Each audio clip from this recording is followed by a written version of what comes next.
Publicly branded as a blasphemer before being released. He's one of hundreds of activists who are reported to have been abducted in Pakistan over recent years. Rikin Majithia has the story. So this is actually the picture of... It was social media posts like this that landed Aasim Saeed in trouble. 2 years ago, he and his friends created Facebook and Twitter accounts called Mochi. The word means shoe shiner in Urdu, a term the bloggers used to lampoon Pakistani politicians who they thought were subservient to the country's military. The accounts used cartoons and memes to criticize the army's influence on Pakistani society and its perceived support of Islamic militant groups. Last December, Aasim was in Lahore for a family wedding. Within a few days, he says he was abducted from outside his home by men in civilian clothes. The moment I was put into the van, I was handcuffed and blindfolded and the feet cuffed as well, and then there was a black cap on my head. And then the guy who picked me up, he came in and he said, "Do you know why you are picked up?" I said, "I have no idea." Then they got again physical. And then he said, let's talk about Mochi.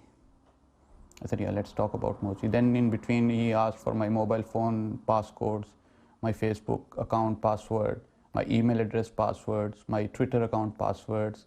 Aasim says that he and his fellow bloggers were held for 21 days and that he was detained on 2 sites where he was physically and mentally tortured by a state intelligence agency.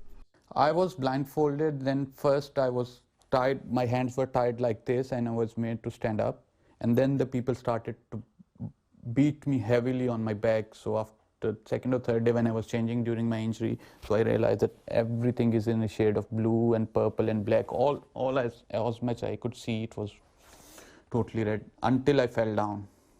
And then they still kept on beating, and I have no idea that how long did it continue. I was unconscious. During the detention, Pakistani liberals took to the streets to demand that Aasim and his fellow bloggers be released. But religious conservatives and TV channels closely aligned with the army also spoke out. They publicly accused the bloggers of blasphemy. In Pakistan, that's a crime that's punishable by death, but the accused are often lynched by vigilantes first. Blasphemy is a crime where you get justice done on the street. Hardly it makes to the court, and the judges who are involved, they postpone the hearing. The lawyers who have been trying to defend these blasphemers or alleged blasphemous guys, they have been murdered. Did you ever post anything that criticized Islam or the Prophet Muhammad? Not really.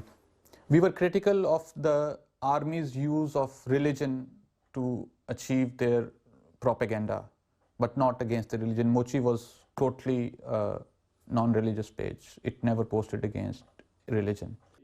The Pakistani military hasn't responded to our request for a comment, but has previously denied any involvement in Aasim's abduction.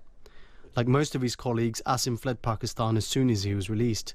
He's now seeking asylum in the UK. He fears the mere association with blasphemy means that he'll never be able to return home. Rikin Majithia, BBC News.